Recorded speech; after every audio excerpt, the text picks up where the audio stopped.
and thank you for joining me. Today, we're returning to Fallout 76, where we're going to spend another 1,000 scrip with the Purveyor on 3-star ranged legendary weapons, and as always, I'll take a few moments to talk about each one, about what makes it good, bad, or mediocre. So let's go on ahead and get started here and see what the Purveyor has for us today. So for our first roll, we got an Aristocrats light machine gun, with VATS critical hits doing plus 50% damage and 90% reduced weight. So the Aristocrats effect is, in my opinion anyway, probably the best of the first stars for full health builds these days. It'll give you plus 50% damage, and all you have to do is have 32,000 caps or more on your character. If you have less than that, you can still get some bonus. I don't remember what the floor for the bonus is, but you get the full bonus at 32,000 caps. So it's still very strong there, and you know, if you're a late game player who has bought most of the plans and things like that from the robot vendors and things like that you really care about, then keeping 32,000 caps on your character is really not that difficult. So that's a very good effect there. There's no penalties or anything implied the way that there is with the Junkies effect, for example. So that's a great thing there. The VATS critical hits doing plus 50% damage, that is a very strong effect. It's one of my favorite effects, and even though I would say that it probably got weaker with the VATS changes in the last update, it potentially became more valuable at the same time, depending. I'm still kind of, toying around with that a little bit, but I feel like it's definitely more useful now than it used to be for crit builds, but it was always very good. So that's a good thing, but this is not really the kind of weapon that you would really want VATS effects on, just because it has such a high fire rate at 159 that you're going to burn through your AP very, very quickly, even if you do have a very large AP pool. So VATS is going to be very iffy on a weapon like this, so that's unfortunate. And the 90% reduced weight is a great effect, especially for heavy guns that tend to have fewer mods than a lot of other weapons, although I'm not entirely convinced that this weapon is getting the full benefit from that, because I don't think that the light machine gun weighs 80 pounds when it does not have the effect. So yeah, Bethesda, you might want to look into that. But anyway, normally the 90% reduced weight is a very good effect for heavy weapons. So overall, this weapon is kind of mediocre. The first star makes it good, the third star helps it out, the second star doesn't do a whole lot for it, but yeah, if the third star worked better, it would be much better. But anyway, let's go ahead and see what else Murmur has for us. And here we've got a Medic's Crusader Pistol, with the last round in the magazine having a 25% chance to deal double damage and +1 perception. So the Medic's effect is, it's a solid effect. It does a good amount of healing when you get your crits in there, and it's very useful for a support build. It's just that Fallout 76 doesn't really have all that many situations where you really need a character along with you who has a support build. And there's nothing wrong with making a support build, but most players would just prefer to be the, I guess, DPS or whatever you want to call it build there in Fallout 76, because there's just kind of no real need for the support characters. But, if you enjoy playing a build like that, there's nothing wrong with it either. So, play the way that you enjoy it. But this is probably not the best weapon for a support build. I would probably go with either shotguns or fully automatic weapons, which you cannot make the Crusader Pistol fully automatic, just to maximize the number of crits and how frequently you can get them. So it's not bad, not great. The second star, the last round in the magazine, having a 25% chance to deal double damage, the last round effect, it is basically garbage. I forget exactly how many rounds the Crusader Pistol has in it by default, but even if it's relatively low, which it will be compared to a lot of other weapons, it's still not really going to be worth that second star, because you would see that effect if you emptied your round once every 4 magazines. That's just really not doing anything for you. You can't count on it at all. It's just really not worthwhile. The +1 perception on this weapon would be very good, well, reasonably good anyway. The bonus that it gives is not that significant, but it does give you some additional VATS accuracy, which is a good thing, and pistols, many players, myself included, would prefer to use them in VATS just to try and get some extra damage from targeting the weak points and the VATS critical hits. So that's a good thing. Just, the +1 perception is not particularly exciting, so this one's kind of a dud. Let's see what else we've got.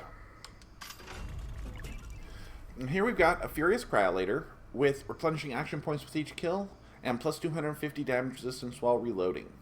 So the Furious effect is not one of my favorite effects, just because it takes so many shots to get the full benefit from it that it just doesn't feel worthwhile to me, because most enemies you are going to be putting down before you're even seeing the full benefit from the Furious effect, even with most non-legendary weapons. And even when you're facing larger enemies, whether it be a Behemoth, Mirelurk Queen, or one of the endgame bosses that, will take a lot more hits than the typical enemy to take down, if you miss your shot and hit something else or whatever, then it resets your bonus altogether and you have to start over from the beginning. So definitely not a fan of the Furious effect, and the Cryolator, it does fire fast enough to be able to benefit from the Furious effect, but the primary benefit of using the Cryolator is the way that it slows down the enemies, mostly used in, like, the endgame bosses to try to keep the Scorch Beast Queen from taking off or going very far when she does take off, that sort of thing. So with that being its primary use, I don't see that the Furious effect is really all that worthwhile for it. The replenishing action points with each kill, that one can be useful on a lot of weapons, but I don't think this is really the weapon for it, because, again, you're really going to be using this weapon primarily as a support role, trying to, keep the Scorch Beast Queen from taking off, or keep Earl from, disappearing into the wall, or whatever it is. So you're probably just going to be, aiming down the sights or hip-firing this thing, so you're probably not going to be burning through your AP really quickly with it. And then plus 250 damage resistance while reloading.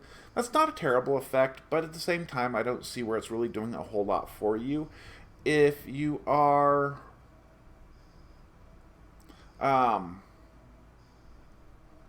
if you're running armor that has 300 to 400 damage resistance already, then you're going to be seeing some significantly diminishing returns from that effect.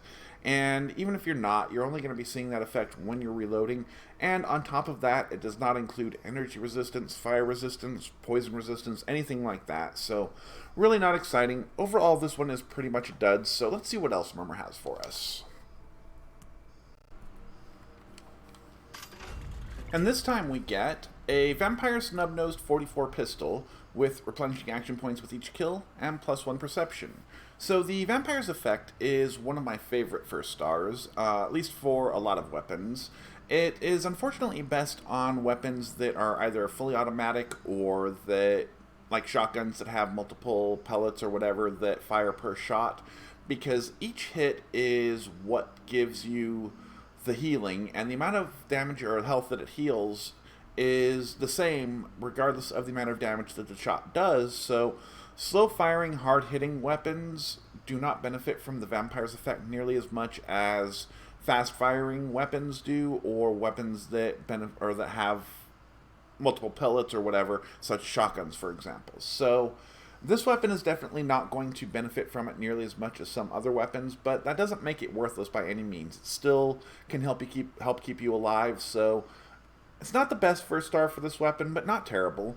And then the second and the third stars, we've seen those before already, but worth mentioning that they are good at synergizing well together, because the perception gives you some extra VATS accuracy, and the action points with each kill will help keep you using VATS with your weapon much longer. So that's a good thing. So overall, this weapon is not terrible. It's definitely not super exciting, definitely nowhere near a god roll or anything like that, but it is something that I could see a character who was designed around gunslingers, pistols, that, semi-automatic pistols, using until they got their hands on something better. So definitely not not the worst roll I've ever seen here. So anyway, let's see what else Murmur has for us. And here we've got a Medic's short combat rifle with plus 50% VATS hit chance and plus 1 perception.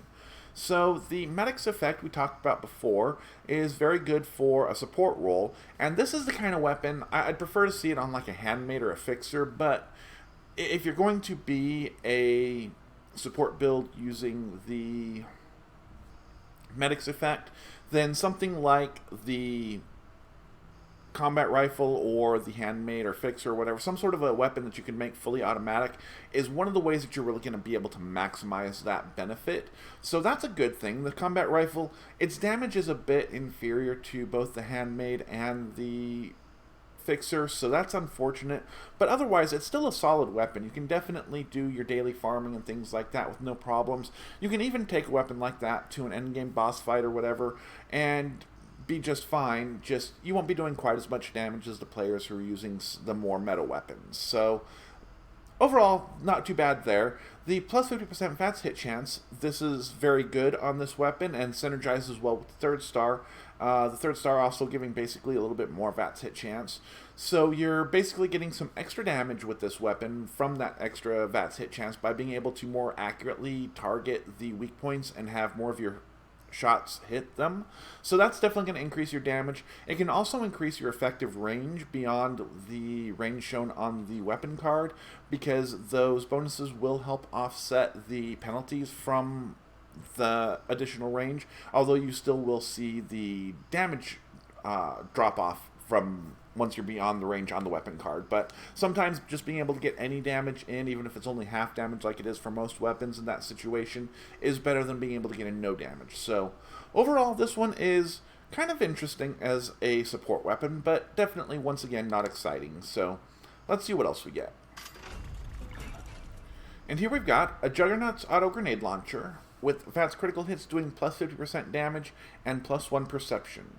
So the Juggernuts effect, I was thinking that it wasn't all that exciting, but it does seem to be pretty good if you are using it as a low health build. The damage will be not too far off of what you're getting with the Bloodied effect. I do still feel like Bloodied is better, but it's not like night and day difference. Unfortunately, it doesn't seem to be all that good for what Bethesda had intended it for, which is for full health players to have an alternative to the Bloodied effect that low health players have. So that's unfortunate, because it's only giving you plus 25% damage at full health, so that's not nearly enough for a full health build to really be viable when you've got aristocrats and junkies and anti-armor and even vampires and things like that that you could use instead. So overall, it's kind of basically another bloodied build weapon or effect, so that's kind of interesting. The VATS critical hit's doing plus 50% damage. Once again, that's a great effect. This is the kind of weapon that you could use almost exclusively in VATS, because it doesn't have a super high fire rate, and so if you've got a good amount of VATS AP, then it's no problem to use this thing almost exclusively in VATS. But it's worth keeping in mind that if you do and you miss your shot, your projectile may just kind of go off into nothingness and you won't get your explosion. That won't necessarily happen every single time, but it is worth being aware that that can happen. So, you know, not saying don't do that, but at the same time, it's not necessarily always your best choice either. So, you know, teach their own. And then the plus 1 perception gives you a little bit more VATS accuracy, which will, at least in theory, prevent that effect from happening, you know, where your projectile goes off into nothingness. But it's not a lot of extra VATS accuracy, so overall not terrible, but definitely not exciting. So we've been hitting some pretty mediocre weapons today, which is, I guess, better than getting just pure crap. But we've got a few more rolls here. Let's see what else we get.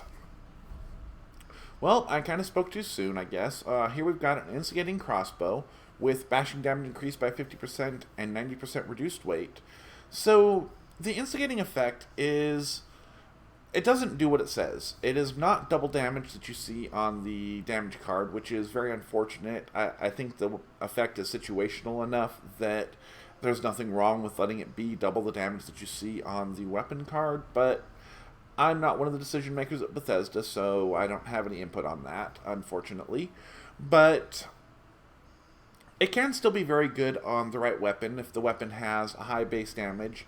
And while it's not a super high base damage, the crossbow's base damage is high enough that it's definitely worthwhile for like a sniper build, because crossbows being silent, you can definitely use them stealthily very effectively. In fact, considering the slow reload speed on them and the fact that you have to reload after every shot, that is probably the preferred way to do it so that you don't get yourself into trouble and overwhelmed. So the instigating effect could be very good because you're going to want to get as many one-shot kills as you possibly can. So, you know, if you're either using VATS or free aiming but going for headshots or other weak point shots to try to take them down in one shot, get the stealth bonus, get the instigating effect, you'll be able to take probably most typical enemies down in one shot, which is a good thing. The bashing damage increase by 50% is really doing nothing on this weapon at all. It's like not having an effect at all on this weapon for the second star. The one time that the bashing damage increased effect is worthwhile is on the minigun. If you put the Shredder mod on it and use it as a melee weapon, then that effect is very strong. In pretty much every other situation, it is effectively worthless because bashing damage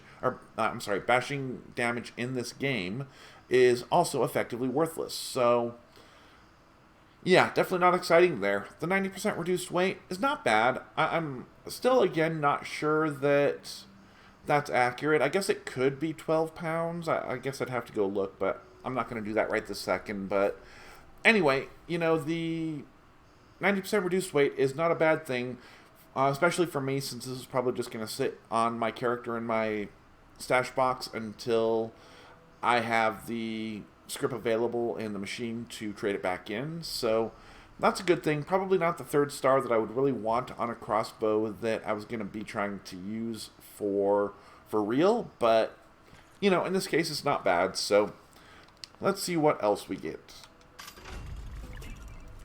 And here we've got a Mutant Slayer's auto grenade launcher with replenishing action points with each kill and faster movement speed while aiming. So the Mutant Slayer's effect is probably one of the better and more useful of the Slayer's effects, just because there are plenty of times in the game when you are going to be likely to be hunting down super mutants, just because they are one of the most efficient ways to gain XP in this game. So if you are trying to grind out XP for the next level, there's a good chance you'll be hitting West-Tech at some point for that. So keeping a weapon around specifically to deal with super mutants for that purpose is definitely not the worst idea in the world, because they are not the squishiest enemies in the game.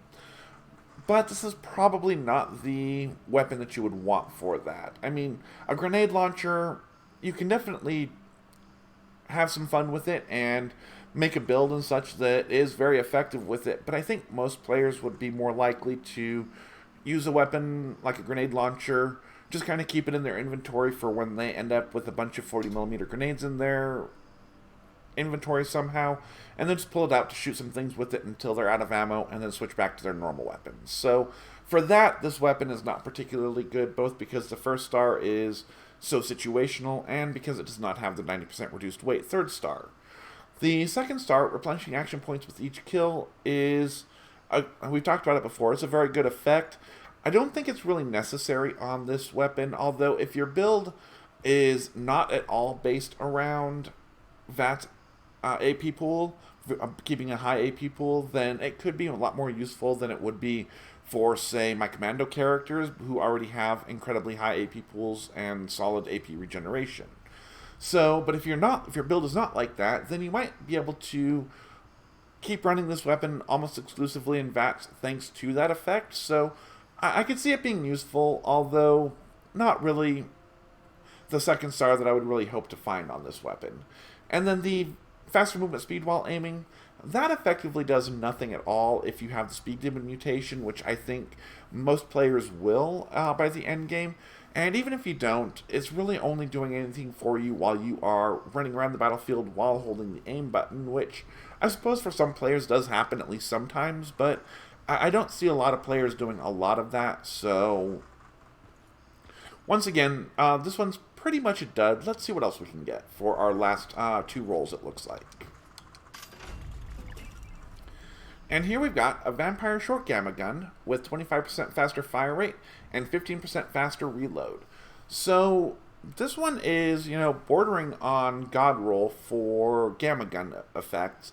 Gamma Guns are definitely not highly sought after, definitely not the most powerful weapons in the game by any means, so not a high-end God roll or anything like that, but if you are looking for a Gamma Gun, then this would definitely be a good one to lay your hands on. The Vampire's effect, we talked about before, is most useful on weapons with a high fire rate, which the Gamma Gun counts for. And the interesting thing about the Gamma Gun is that even though it uses the Gunslinger perks to increase the damage on it, it is basically a fully automatic weapon. You can see its fire rate is 83, so it has a very high, or at least a very solid DPS, and you'll get a very solid effect from the Vampire's effect on this weapon. The 25% faster fire rate, okay, so the 83% is actually higher than its normal fire rate. I don't remember what it is normally.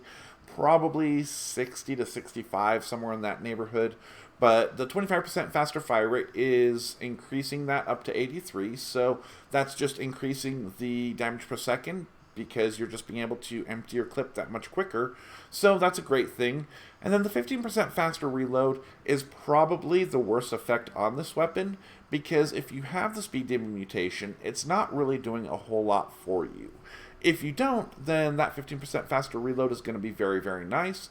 And, you know, even if you do have the speed demon mutation, it's not worthless entirely, but there are third stars that would be better. Probably the 25% less VATS AP cost would be ideal, in my opinion on this. But overall, this is a very, very solid Gamma Gun here, and I may take this thing for a spin one day. So, definitely not a bad roll here. Let's see what we get for our last roll today.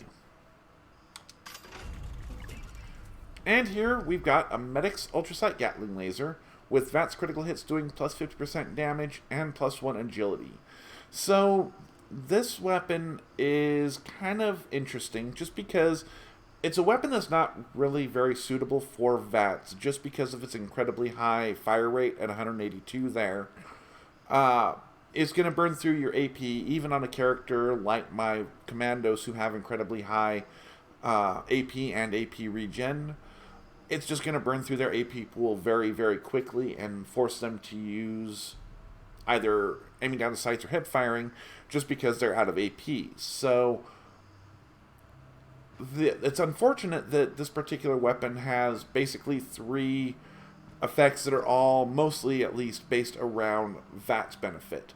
The VATS critical hits doing plus 50% damage, the Medic's effect, and plus 1 agility are all solid effects for a weapon that you'll be using heavily or exclusively in VATS, but unfortunately they don't do a whole lot on this weapon, and we've talked about all 3 of them before, so I'm not really going to go into a whole lot more detail. You know, everything that I said about them before applies here, except that you're just not going to be able to get the same reliability from those effects on this weapon just because of how quickly you're going to run through your AP pools. So anyway, we did get some interesting weapons. We got one particularly good one, that Gamma Gun here. Where is it? There it is. Today. So today was definitely a better run than normal, and I think that's going to go ahead and wrap up for the day. Please remember, if you enjoy my content, be sure to like, comment, and subscribe. It really helps the channel out, and it doesn't cost any money. And until next time, thank you for watching.